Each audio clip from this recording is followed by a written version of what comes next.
ବେଆଇନ କରତକଳ ଉପରେ ବନ ବିଭାଗର ଚଢ଼ଉ। 4 ଲକ୍ଷରୁ ଊର୍ଦ୍ଧ୍ୱ ଟଙ୍କାର କାଠ ଏବଂ ଯନ୍ତ୍ରାଂଶ ଜବତ। ବାଲେଶ୍ୱର ଜିଲ୍ଲା ସିଂଲା ଥାନା ଅନ୍ତର୍ଗତ ଗୋବିନ୍ଦପୁର ଗ୍ରାମରେ ଥିବା ବେଆଇନ କରତକଳ ଉପରେ ବନ ବିଭାଗର ଚଢ଼ଉ। 4 ଲକ୍ଷରୁ ଊର୍ଦ୍ଧ୍ୱ ଟଙ୍କା କାଠ ଏବଂ ଯନ୍ତ୍ରାଂଶ ଜବତ।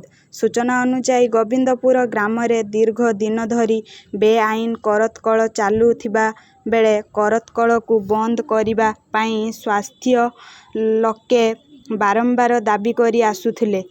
ଆଜି ସକାଳେ ବାଲେଶ୍ୱର ଫରେଷ୍ଟ ଡିଭିଜନର ଏସିଏଫ୍ ସୁଶ୍ରୀ ସସ୍ମିତା ସାହୁ ଏବଂ ଚାନ୍ଦିପୁର ୱାଇଲ୍ଡ ଲାଇଫ୍ ଡିଭିଜନର ଏସିଏଫ୍ ଜୟଶ୍ରୀ ମୁର୍ମୁଙ୍କ ନେତୃତ୍ୱରେ ସ୍ୱତନ୍ତ୍ର ଟିମ୍ ଗଠନ କରି ଗୋବିନ୍ଦପୁର ଗ୍ରାମରେ ଥିବା ବେଆଇନ କରତକଳ ଉପରେ ଚଢ଼ଉ କରାଯାଇଥିଲା। ଚଢ଼ଉ ସମୟରେ କରତକଳର ମାଲିକ ଘଟଣାସ୍ଥଳକୁ ଫେରାର ହୋଇଥିବା ବେଳେ 4 ଲକ୍ଷରୁ ଊର୍ଦ୍ଧ୍ୱ ଟଙ୍କାର କାଠ ଏବଂ ଯନ୍ତ୍ରାଂଶ ବନ ବିଭାଗ ଜବତ କରିଛି।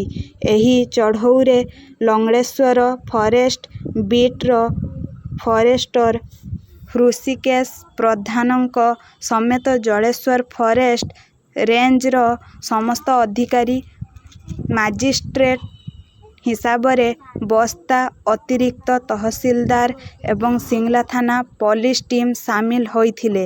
ବ୍ୟୁରୋ ରିପୋର୍ଟ, ବାଲେଶ୍ୱର ଖବର। जयश्री मुर्मू एसीएफ इंचार्ज चांदपुर वाले।